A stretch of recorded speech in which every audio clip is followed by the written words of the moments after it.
हम पत्ते खुलने के साथ ही किसी के हाथ खुशखबरी लग रही है तो किसी के हाथ में मायूसी इस वक्त है। लखनऊ से मेरे साथ शैलेश अरोड़ा जुड़ चुके हैं, सीधे उन्हीं के पास चलते हैं। शैलेश, आज क्या कुछ और अपडेट हमको देखने को मिल सकते हैं? क्या कुछ बड़ा हो सकता है? क्योंकि बार बार खबर ये आ रही है कि स्वाति सिंह जो है वो समाजवादी पार्टी में जा सकती, इसकी कितनी संभावनाएं हैं? क्या आपको वहां पर पता चल पा रहा है इस वक्त? देखिए, जिस तरह से चीज़ें अभी वर्तमान परिस्थितियां दिख रही हैं उसमें कुछ भी नहीं कहा जा सकता, और जो चर्चा है वो भी इसलिए मजबूत लगती है क्योंकि समाजवादी पार्टी की अगर बात करिए तो लखनऊ की 9 विधानसभा सीटों में 8 पर उसने अपने प्रत्याशी घोषित किए हैं, लेकिन सरोजनी नगर वो सीट है जहां पर सपा ने अपना प्रत्याशी अब तक घोषित नहीं किया है। दूसरी तरफ बात करें अगर स्वाति सिंह की, जो राज्य मंत्री भी हैं, तो उनका टिकट कटना लगभग पहले से तय माना जा रहा था। पहले ये चर्चा चल रही थी कि उनका टिकट कटेगा, और उन्हीं के पति जो भारतीय जनता पार्टी में प्रदेश उपाध्यक्ष भी हैं, दयाशंकर सिंह, ज्वाइनिंग कमेटी के सदस्य भी हैं, और हाल ही में जितनी भी ज्वाइनिंग हुई है भारतीय जनता पार्टी में अगर हम देखें तो अहम भूमिका भी निभाई है उन्होंने, इसलिए माना जा रहा था कि स्वाति सिंह का टिकट कटेगा और उनके पति को टिकट मिल जाएगा। लेकिन इसी बीच में कुछ ऑडियो वायरल होते हैं और कुछ पार्टी की अपनी रणनीति भी है, जिसके बाद में स्वाति सिंह का तो टिकट कटा ही, साथ ही दयाशंकर सिंह को भी वहां से टिकट नहीं दिया गया, बल्कि ईडी से वीआरएस लेने वाले राजेश्वर सिंह को सरोजनी नगर सीट से टिकट दे दिया गया है। ये माना जा रहा है, चर्चा इस बात की है कि अब दयाशंकर सिंह को उनके क्षेत्र, जो बलिया क्षेत्र, वहां से टिकट दिया जा सकता है। ऐसे में स्वाति सिंह जो है, कह सकते हैं खाली आते हैं फिलहाल, उनको कहीं से टिकट की ना तो अब कोई उम्मीद बची है ना कुछ। ऐसे में क्योंकि सपा ने अपने पत्ते नहीं खोले उस सीट को लेकर, ये माना जा रहा है कि कहीं ना कहीं समाजवादी पार्टी के नेता भी ये मान रहे थे कि सीट पर ऐसे ही समीकरण बन सकते हैं, शायद इसीलिए सीट को खाली छोड़ा। और दूसरी तरफ सपा का टिकट घोषित ना होने की वजह से स्वाति सिंह के सामने, कह सकते हैं, एक उम्मीद जरूर है कि शायद सपा में जाकर उन्हें दिखता हो कि उन्हें वहां से मौका मिल सकता है, लेकिन ऐसा होगा या नहीं ये तो आने वाला वक्त बताएगा। और बहरहाल चर्चा इस बात की जरूर है कि वो वहां जा सकती हैं, लेकिन फिलहाल अगर बात करें तो देखिए स्वाति सिंह मीडिया के सामने नहीं आ रही। हमने भी बात करने की कोशिश की लेकिन बात नहीं हो पाई उनसे। बहरहाल देखना होगा कुछ ही देर में, क्योंकि कल देखिए नामांकन का अंतिम दिन है।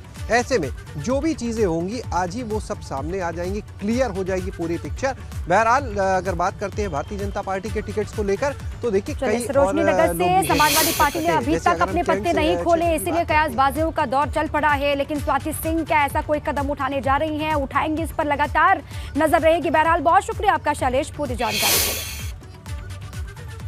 और अब बात कर लेते हैं बसपा की। आज से मायावती करेंगे चुनाव प्रचार का आगाज। जी हां, आज आगरा में चुनावी जनसभा करेंगी मायावती। कोठी मीना बाजार में मायावती की पहली जनसभा होने जा रही है। कोविड प्रोटोकॉल के तहत बसपा की ये जनसभा होगी। बड़ी संख्या में कार्यकर्ता मौजूद रहेंगे। बड़ी जानकारी है, आज से मायावती चुनावी दंगल में उतरने जा रही हैं, चुनाव प्रचार का आगाज करने जा रही हैं। आज आगरा में चुनावी जनसभा करेंगी मायावती, और वो खबर ये कि कोठी मीना बाजार में मायावती की पहली जनसभा होनी है। कोविड प्रोटोकॉल के तहत ही ये बसपा की जनसभा होगी, जहां पर तमाम सियासी दिग्गजों को आपने देखा कब से मैदान में डटे हुए हैं, लगातार मोर्चा संभाले हुए हैं। वहां पर बसपा सुप्रीमो मायावती शुरुआत आज से करने जा रही हैं। आगरा में उनकी पहली चुनावी जनसभा होनी है, जिसके लिए तैयारियां कर ली गई हैं।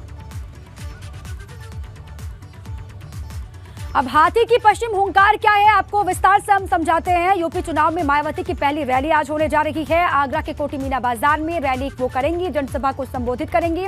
सुबह 11 बजे का वक्त बताया जा रहा है, रैली की शुरुआत होगी। और पहले फेज की 58 सीटों पर बसपा की लगातार नजर टिकी हुई है। 16 मुस्लिम, 18 ओबीसी को टिकट दिया गया है। 9 दलित और 15 सवर्ण पर भी बसपा का दाव है।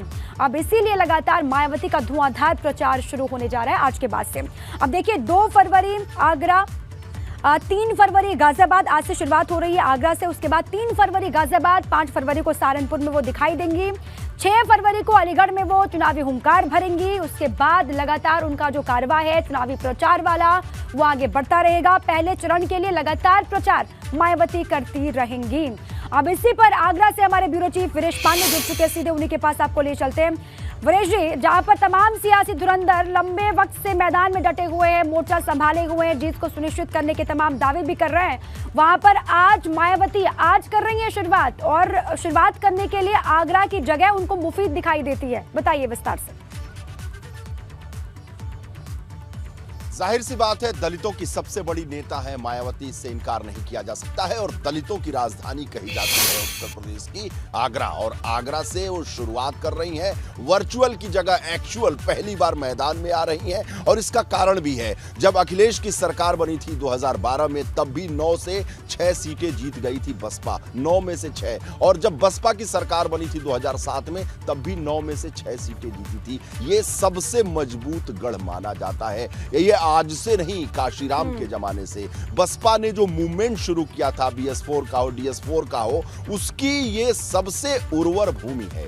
और ये आगरा मंडल है, वो जाटवों का गढ़ माना जाता है। और 23% जो दलित हैं, उसमें से 13 से 15% जाटव हैं, और अकेले वो यहां पर बहुत ज्यादा प्रभावशाली हैं, यानी 50% से ज्यादा, और उनकी राजधानी मानी जाती है। एक दिलचस्प वाक्य और भी है कि जाटवों में सेंध लगाने का काम भारतीय जनता पार्टी ने कुछ हद तक 2017 में किया था। और इस बार भी जो 2 सुरक्षित सीट हैं, ग्रामीण की और कैंट की, उस पर भी जाटव बिरादरी से, जो दलित बिरादरी के लोग हैं, उनको टिकट दिया गया है। बेबी रानी मौर्य है और GS धर्मेश जो मंत्री रहे हैं, उनको टिकट दिया गया है। तो भारतीय जनता पार्टी जहां जाटवों में सेंध लगाने की कोशिश कर रही है, लेकिन मायावती आज धरती पर है। और याद करिए, 2016 में भी एक बड़ी रैली हुई थी मीना कोठी बाजार में, और वहां भी 1.5 लाख से ज्यादा लोग इकट्ठा हुए थे। मायावती जब जब रैली करती रही हैं, जब जब काशीराम ने यहां रैली की है, कभी भी 1 लाख से कम भीड़ नहीं आई है। पूरा शहर जाम हो जाता है।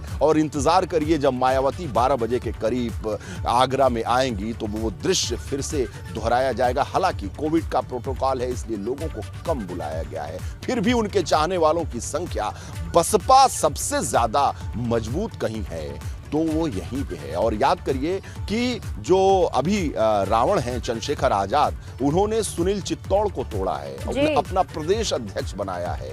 वो मायावती के सबसे खास थे, और वहां से, यहीं से, आगरा से राजनीति करते रहे हैं सुनील चित्तौड़। उनको प्रदेश अध्यक्ष भीम आर्मी ने बनाया है। तो ये जो गढ़ है जहां मैं खड़ा हूं, आगरा, वो सबसे उर्वर भूमि है बसपा के लिए, दलित मूवमेंट के लिए। और नागपुर के बाद आगरा को सबसे बड़ा गढ़ कहा जाता है इस पूरे देश। दलितों की राजधानी के नाम से मशहूर है आगरा। और ये कमाल का कॉन्फिडेंस है मायावती का कि उनको लगता है कि चुनाव के ऐन वक्त में वो उतरेंगी और फिर वही कमाल कर पाएंगे, और वो कमाल करते भी है, जैसे कि आपने भी बताया। बहुत शुक्रिया। इस बार क्या वाकई में कोई चमत्कार होता है, इस पर भी लगातार नजर रहेगी। बहुत शुक्रिया आपका।